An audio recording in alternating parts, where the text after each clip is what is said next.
प्रेम से बोलिए श्री सत्यनारायण भगवान की जय।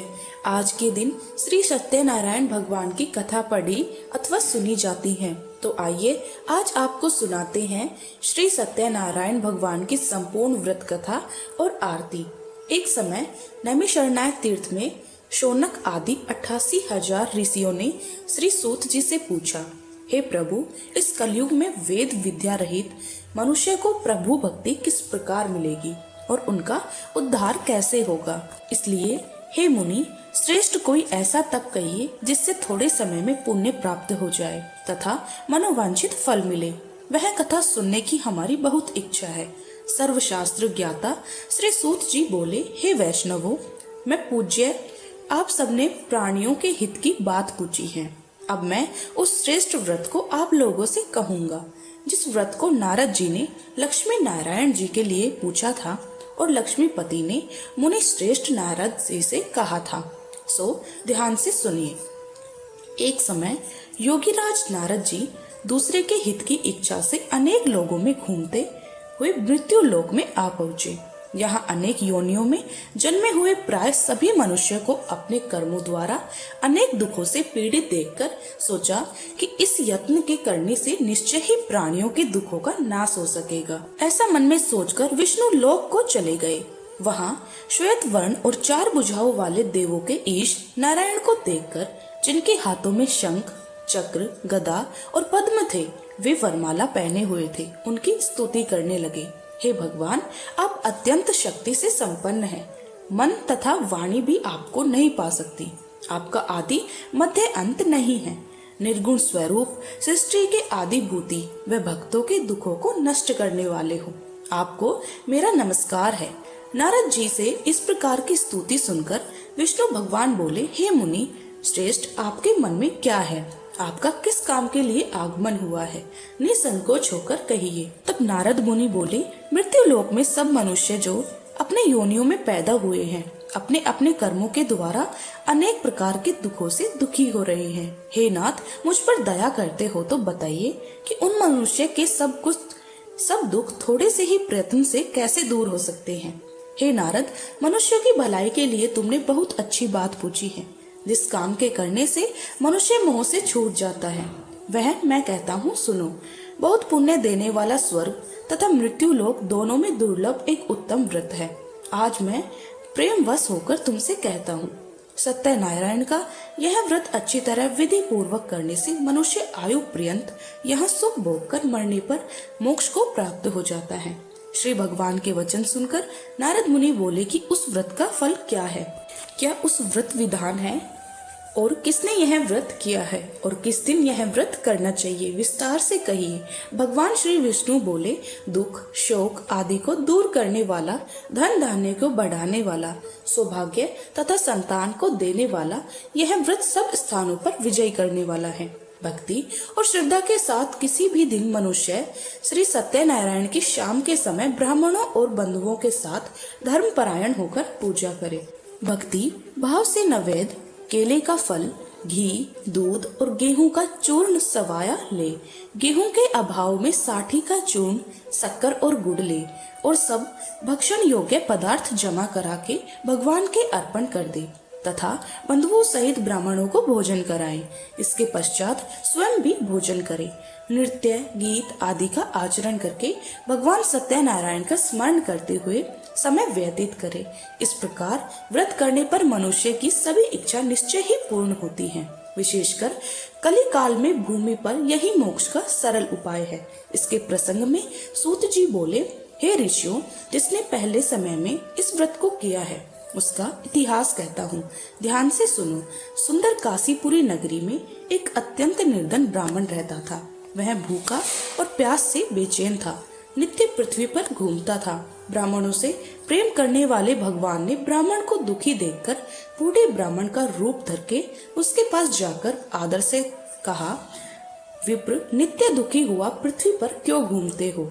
हे श्रेष्ठ ब्राह्मण, यह सब मुझसे कहो, मैं सुनना चाहता हूँ। ब्राह्मण बोला, मैं निर्धन ब्राह्मण हूँ, भिक्षा के लिए पृथ्वी पर फिरता हूँ। हे भगवान, यदि आप इसका उपाय जानते हो तो कृपया करके कहो।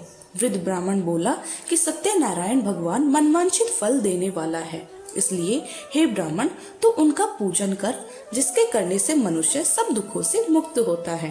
ब्राह्मण को व्रत का सारा विधान बताकर बूढ़े ब्राह्मण का रूप धारण करने वाले सत्यनारायण भगवान अंतर्ध्यान हो गए। जिस व्रत को वृद्ध ब्राह्मण ने बताया है मैं उसको करूंगा, यह निश्चय करने पर उसे रात में नींद भी नहीं आई। वह सवेरे उठकर सत्यनारायण के व्रत का निश्चय करके भिक्षा के लिए चला गया। उस दिन उसको भिक्षा में बहुत धन मिला, जिसके बंधु बांधवों के साथ उसने सत्यनारायण जी का व्रत किया।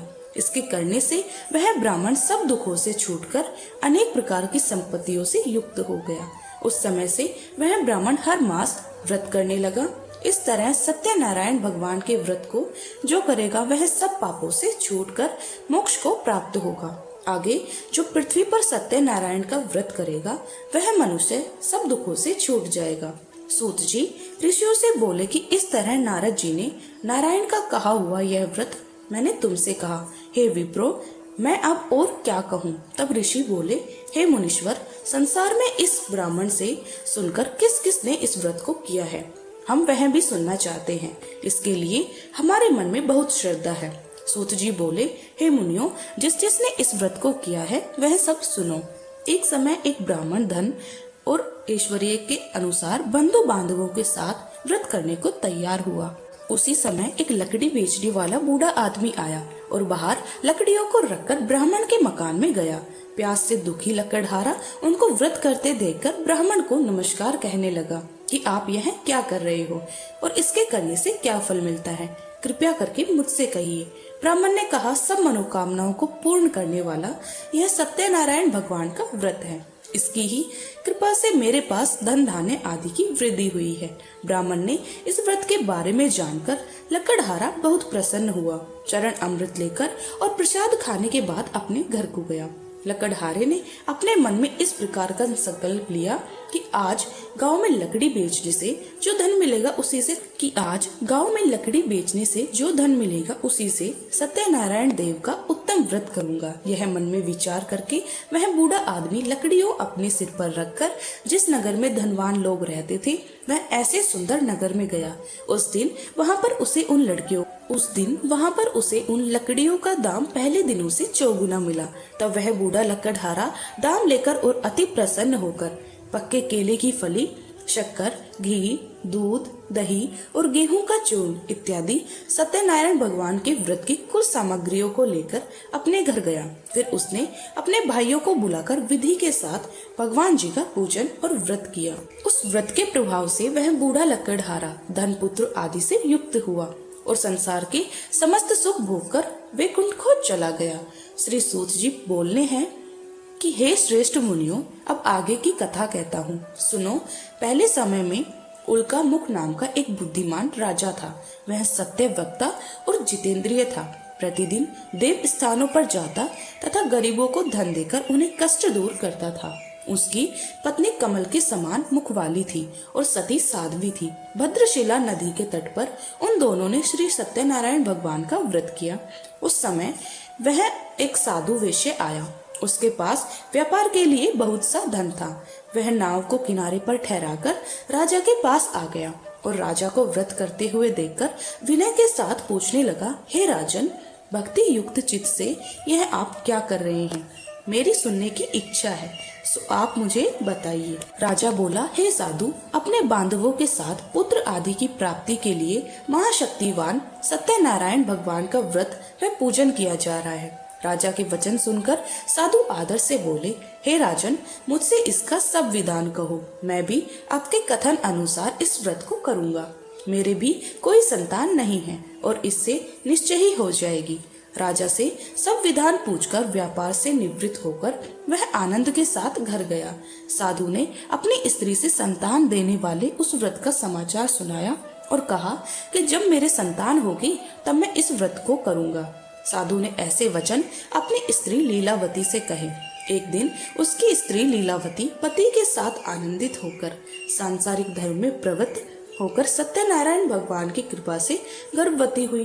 तथा 10वें महीने में उसकी एक सुंदर कन्या का जन्म हुआ। दिनों दिन वह इस तरह बढ़ने लगी जैसे शुक्ल पक्ष का चंद्रमा बढ़ता है। कन्या का नाम कलावती रखा गया। तब लीलावती ने मीठे शब्दों में अपने पति से कहा कि जो आपने संकल्प लिया था भगवान का व्रत करूंगा, आप उसे करिए। साधु बोला, हे प्रिय, इसके विवाह पर करूंगा। इस प्रकार अपनी पत्नी को आश्वासन देकर वह नगर को गया। कलावती पितृगृह में वृद्धि को प्राप्त हो गई। साधु ने जब नगर में सखियों के साथ अपनी पुत्री को देखा तो तुरंत दूत को बुलाकर कहा कि पुत्री के वास्ते कोई सुयोग्य वर देखिए। साधु की आज्ञा पाकर दूत कंचन नगर पहुंचा और वहां पर बड़ी खोज और देखभाल कर लड़की के लिए सुयोग्य वणिक पुत्र को ले आया। उस सुयोग्य लड़के को देखकर साधु ने अपने बंधु बांधवों सहित प्रसन्नचित्त अपनी पुत्री का विवाह उसके साथ कर दिया, किंतु दुर्भाग्य से विवाह के समय भी उस व्रत को करना भूल गया।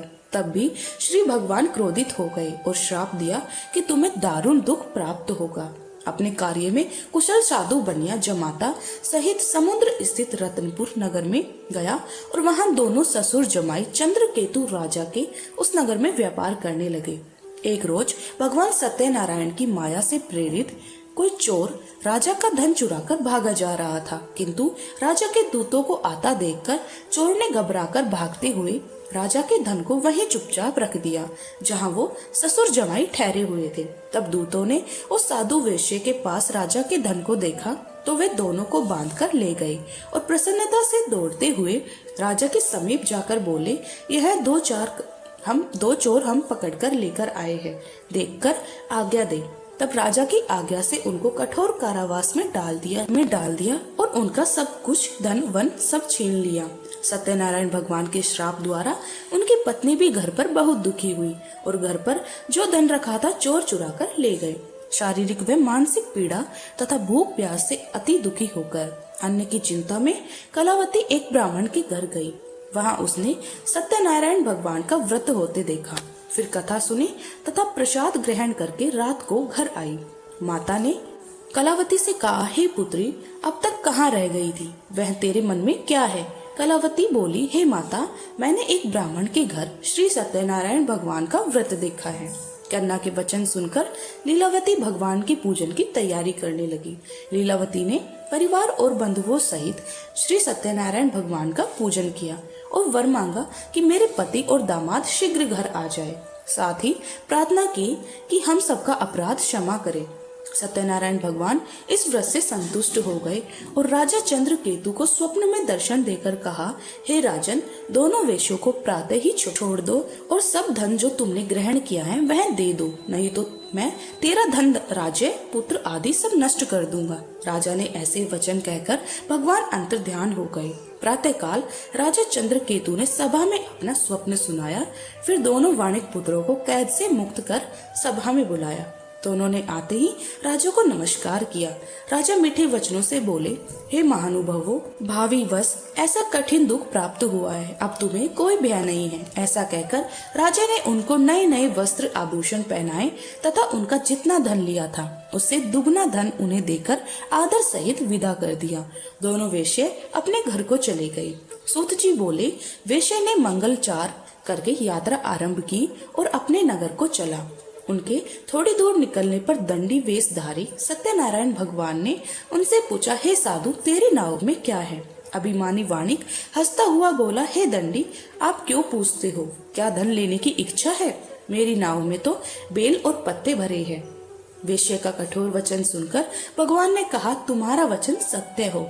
दंडी ऐसा कहकर वहां से दूर चले गए और कुछ दूर जाकर समुद्र किनारे बैठ गए। दंडी के जाने पर वेश्या ने नित्य क्रिया करने के बाद नाव को ऊंची उठी देखकर अचंभा किया और नाव में बेल और पत्ते आदि देखकर मूर्छित होकर जमीन पर गिर पड़ा। फिर मूर्छा खुलने पर अत्यंत शोक प्रकट करने लगा। तब उसका दामाद बोला कि आप शोक न करें, यह दंडी का श्राप है, अतः उनकी शरण में चलना चाहिए, तभी हमारी मनोकामनाएं पूर्ण होगी। दामाद के वचन सुनकर वह दंडी के पास पहुंचा और अत्यंत भक्ति भाव से नमस्कार करके बोला, मैंने जो आपसे असत्य वचन कहे थे उनको क्षमा करो। ऐसा कहकर महान शोकातुर होकर रोने लगा। तब दंडी भगवान बोले, हे वणिक पुत्र, मेरी आज्ञा से बार बार तुम्हें दुख प्राप्त हुआ है, तो मेरी पूजा से विमुख हुआ है। साधु बोला, हे भगवान, आपकी माया से मोहित ब्रह्मा आदि भी आपके रूप को नहीं जानते, तब मैं अज्ञानी कैसे जान सकता हूँ? आप प्रसन्न होइए, मैं सामर्थ्य के अनुसार आपकी पूजा करूँगा। मेरी रक्षा करो और पहले के समान नौका में धन भर दो। उसके भक्ति युक्त वचन सुनकर भगवान प्रसन्न होकर उसकी इच्छा अनुसार वर देकर अंतर्ध्यान हो गए। तब उन्होंने नाव पर आकर देखा कि नाव धन से परिपूर्ण है। फिर भी वह भगवान सत्यनारायण का पूजन कर साथियों सहित अपने नगर को चला। अब अपने नगर के निकट पहुंचा, तब दूत को घर भेजा। दूत ने साधु के घर जाकर उसकी स्त्री को नमस्कार करके कहा कि हे साधु, अपने दामाद सहित इस नगर के समीप आए हैं। ऐसा वचन सुनकर साधु के स्त्री ने बड़े हर्ष के साथ सत्यदेव का पूजन कर पुत्री से कहा, मैं अपने पति के दर्शन को जाती हूँ, तू कार्य पूर्ण करके शीघ्र आ जा। माता के ऐसे वचन सुनकर कलावती प्रसाद छोड़कर पति के पास गई। प्रसाद की अवज्ञा के कारण सत्यदेव ने रुष्ट होकर उसके पति को नाव सहित पानी में डुबा दिया। कलावती अपने पति को न देखकर रोती हुई जमीन पर गिर गई। इस तरह नौका को डूबा हुआ तथा कन्या को रोता देखकर साधु दुखी होकर बोला, हे प्रभु, मुझसे या मेरे परिवार से जो भूल हो गई हो उसे क्षमा करो। उसके दीन वचन सुनकर सत्यदेव प्रसन्न हो गए और आकाशवाणी हुई कि हे साधु, तेरी कन्या मेरे प्रसाद को छोड़कर आई है, इसलिए इसका पति अदृश्य हुआ है। यदि वह घर जाकर प्रसाद खाकर लौटे तो इसे पति अवश्य मिलेगा। ऐसी आकाशवाणी सुनकर कलावती ने घर पहुंचकर प्रसाद खाया, फिर आकर पति के दर्शन किए। तत्पश्चात साधु ने बंधु बांधवों सहित सत्यदेव का विधि पूर्वक पूजन किया। उस दिन से वह पूर्णिमा को सत्यनारायण का पूजन करने लगा। फिर इस लोक का सुख भोग कर अंत में स्वर्ग लोक हो गया। सूत जी बोले, हे ऋषियों, मैं और भी कथा कहता हूँ, सुनो। प्रजा पालन में लीन तुंगध्वज नाम का राजा था। उसने भी भगवान का प्रसाद त्याग कर बहुत दुख पाया। एक समय वन में जाकर वन्य पशुओं को मारकर बड़ के पीपल के नीचे आ गया। वहां उसने ग्वालों को भक्ति भाव से बांधवों सहित सत्यनारायण जी का पूजन करते देखा। राजा को देखकर भी अभिमानव वश का वहां नहीं आया और ना ही पूजन किया या नमस्कार किया। जब ग्वालों ने भगवान का प्रसाद उसके सामने रखा तो वह प्रसाद को त्याग कर अपनी सुंदर नगरी को चला गया। वहां उसने अपना सब कुछ नष्ट पाया तो वह जान गया कि यह सब भगवान ने किया है। तब वह विश्वास करके ग्वालों के समीप आया और विधि पूर्वक पूजन करने प्रसाद खाया तो सत्यदेव भगवान की कृपा से पहले जैसा ही वैसा ही हो गया। फिर दीर्घ काल तक सुख भोग कर मरने पर स्वर्ग लोक को गया। जो मनुष्य इस परम दुर्लभ व्रत को करेगा, भगवान सत्यनारायण की कृपा से उसे धन दाने की प्राप्ति होगी। निर्धन धनी और बंदी बंधन से मुक्त होकर निर्भय हो जाता है। संतानहीनों को संतान प्राप्त हो जाती है। तब सब मनोरथ पूर्ण होकर अंत में वैकुंठ धाम को जाता है। यह सत्य है। श्री सूत जी कहते हैं कि ब्राह्मणों, आपको मैंने सत्यनारायण व्रत की यह पावन कथा सुनाई है। इस व्रत का पालन करके मनुष्य सभी दुखों से मुक्त हो जाता है। विशेषतः कलयुग में श्री सत्यनारायण की पूजा महान फल देने वाली है। इन देवताओं को कोई सत्यनारायण कहते हैं और कोई सत्यदेव कहते हैं। अनेक रूपों में श्री सत्यनारायण भगवान की सभी के मनोरथ को पूर्ण करते हैं। ये सनातन सत्यदेव कलयुग में सत्य व्रत के रूप में अवतरित होंगे। हे श्रेष्ठ मुनियों, जो मनुष्य नित्य इसका पठन व श्रवण करता है, हे श्री सत्यनारायण भगवान की कृपा से उसके सभी पाप नष्ट हो जाते हैं। प्रेम से बोलो, श्री सत्यनारायण भगवान की जय।